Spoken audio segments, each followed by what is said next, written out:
پروسه کال یو سیک راغو، یو سیک راغو کېناستو، سال دی خیر شه ویل بچی مې نهر دی او دړی اوړه راته پکار سیک. اوس خدای خبر دړی اوړه په څو کې ده، خو ما 50 روپۍ ورکې مالزه بچی اوړه پې واله یاره سیک د سیزي او ما ته ګوري، د سیزي او ما ته ګوري. 3 ورځې پس مې بیا هغه سیک ولیدو، ما ته وایي ته ملا یې؟ ما ملا یم او که بلا یم ته څه پوښتنې کوې؟ خو ملاتوب نشته، ګڼکپي ده.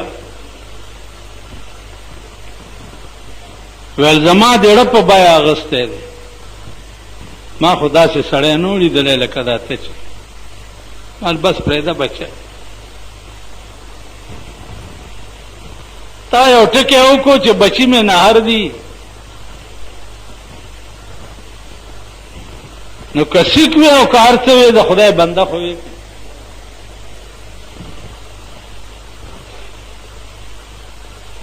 د خدای بنده خو وی. په قیامت کې به دا تپوس هم کېږي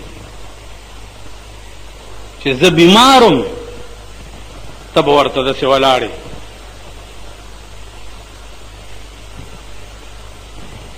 زه بیمارم تا زما تپوس کړی دی؟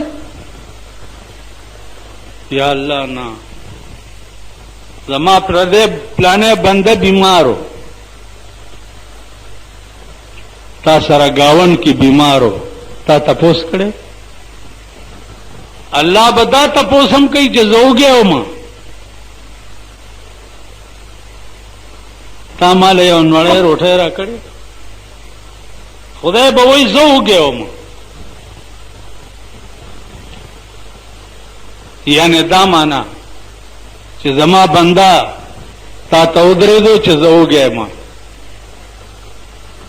نو تا وله یو روټۍ اخیست، زما جامې شلېدلې وې، خدای به ورته وایي زما جامې شلېدلې وې، تا ماله جامې اغوستې؟ څومره جامې دې وې؟ هره ورځ به دې نوې نوې جوړه بدلوله، هره ورځ به نوې نوې رنګ کې د کوره راوتې.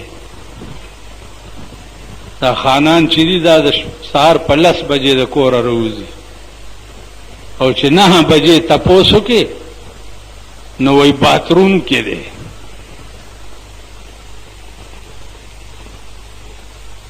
څوک وایي باتروم کې دی او څوک وایي لیټرین کې دی. خو هلکه ووایه چې ټټای کې دی که نه، د پیرنګي بچیا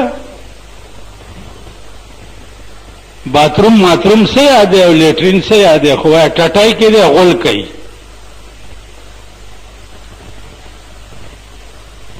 نو په باتروم کې او په لیټرین کې صاحبه 2 غنټې ځان ته برش نیولی او ځان برشي را برشي، او بیا چې بار روزي او بیا په تولیه باندې دا چل کوي او دا چل کوي، بیا به قدنما شیشې ته ودرېږي، ویښته به سم کی، ګیره خو بیا دننه کله کړي، واورئ او ګیر خریلو.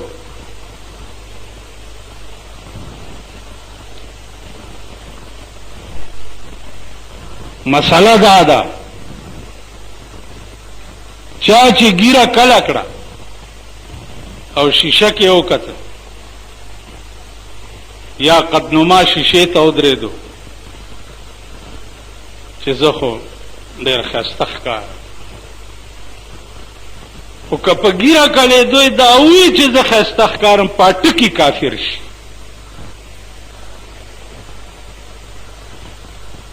په ټکي نه فقط دا چې کافر شي، ښځه پې طلاقه شي.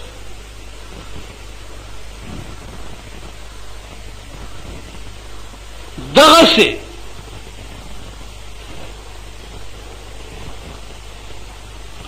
ګناه واخله چې تا په فخر وکړو. ته به پوه هم نه یې او د اسلام نه به وتې، پوه به هم نه. ګیره واجب دی. بی بی حوا ویخته ډېر ښایسته و. د آدم علیه السلام وویل چې یا الله داسې ویښته مال هم راکړه. نو الله والا ګیره پیدا کړه. ورته وی چې او آدمه د بی بی حوا زینت چې دی د سر ویښته دي او ستا زینت دا ګیره ده. ستا ښایستهوالی په دې ګیره کې دی او د هغې ښایستهوالی د سر ویښته. بعضې سړی وایي ښځې نه به تپوس وکړم نه چې ګیره پرېږدم که پرېنږدم. ښځې دې که درته وویلې چې ګیره مه پرېږده په ټکي کې سر کال کا. ولې؟ وایي چې زما ګیره ستا نه ده خوښه، ویښته در باندې بد لګي، ستا دا د سر ویښته په ما بد لګي. سر ته کل کو دونای سر به ګرځي. ستا پلار د ښځې جواب کولی شي؟ او بیا په دې دور کې په دې ملک کې په دې ذلیل ملک کې ته د ښځې جواب کولی شي؟ ښځې ته ویلی شي ته چې دا کار مه کوه؟ ښځې خو دومره لرې لاړې چې ستا غور نیکه د قبر نه روځي واپس به رانه وایي. 50 کاله وشو د پاکستان جوړېدو، په 50 کاله کې د ښځو شاپینګ نه ختمیږي. شاپینګ مازدیګر کې ښځې شاپینګ لګي. مونږ سره مخامخ دکانونه دي د بجلو د سینیټرای. موټر ورته ودرېږي، خاوند زنتلا کې په موټر کې ناستی او ښځه اړتاوره چې دا هغه به روزي داسې داسې به کېږي او دکاندار ته به ورشي، کله به برشلي او کله به راډلي او کله به سالي او خاوند دلی په موټر کې ناست دي که نه؟ ګوره یې ټوله ورځ که نه خاوند یې لا اوده پروت او دا سهار د کوره راوتي. دا څوک دی؟ د چا چې ښځه بربنډه ګرځي هغه دوس، او په دوس د جنت بوی حرام دی. بوی کوه ته جنازې او ختمونه او خیراتونه. دا قرآن داسې ستا د لاسه دی چې بس تا چا پسې وویلو نو ورمنډه یې کړه را خلاصې. دا ستا د لاسه. نو زما عزیزانو دا به زمونږ ژوند دی. دا د دنیا د ژوند نقشه وه چې ما تاسو ته ویله چې په دنیا کې دی که هر یو کار د پیغمبر د مرضا خلاف وکړو عمر له به تباه شي. راتلونکی ژوند چې د قبر دی هغه به درته انشاءالله مخې جمعې ته بیانوم، او بیا د قیامت نه بعد ژوند دی هغه به د عمر له تباه شي. که دا ژوند دی خراب تیر کو، د حرام او حلال تمیز دی ونه کو، د ښه او د بد تمیز دی ونه کو، په کور د کنټرول ونه کړو، کور د ډمتوب نه پاک نه کو. دی خوا وګورئ څنګه چې د ښځې مخ بربنډول ناروا دي او د سړي ښځې ته کتل ناروا دي، داسې د ښځې هم پردي سړي ته کتل نه. د رسول الله صلی الله علیه وسلم زمانه کې یو مؤذن و، څه نامه یې وه؟ پستر ګوړوند و مؤذن و. د رسول الله کور ته راغی. رسول الله صلی الله علیه وسلم خپلو بیبیانو ته وایي چې پټې شئ. وی چې ولې؟ وی عبدالله ابن مکتوم راغی. وی چې جی خوړون دی د هغه خو نظر نه لګي. وی کاړون دی تاسو خوړندې نه یې که نه؟ څنګه چې د هغه کته تاسو ته ناجایز دي داسې ستاسو کته هغه ته ناجایز دي. عزیزانو په دې ټولو خبرو سوچ وکئ، مونږ تباه یو.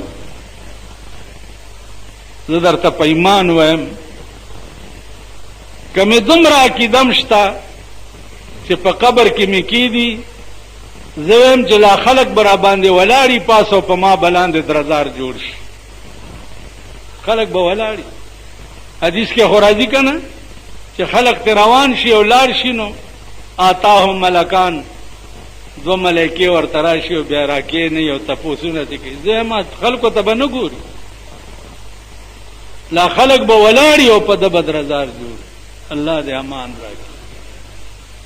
او په دې پرفتن دور کې دا دعا وکړئ په اخلاص چې خدایا که په دې پاکستان کې د ښځو د حیا او د سړو د حیا او د ملک نه دا تمام کنجرتوبونه او ډمتوبونه څوک کم حکومت نه ورکوي، خدایا هلاکې کې، خدایا هلاکې کې.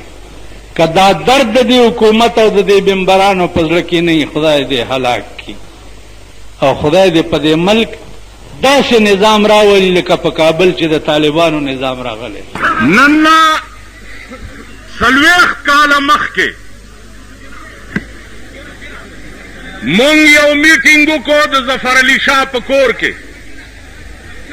کېنه مو وایئ که نه، میټینګ هم وکړو د ظفر علي شاه په کور کې چې زمونږ ټول سنیان چې دي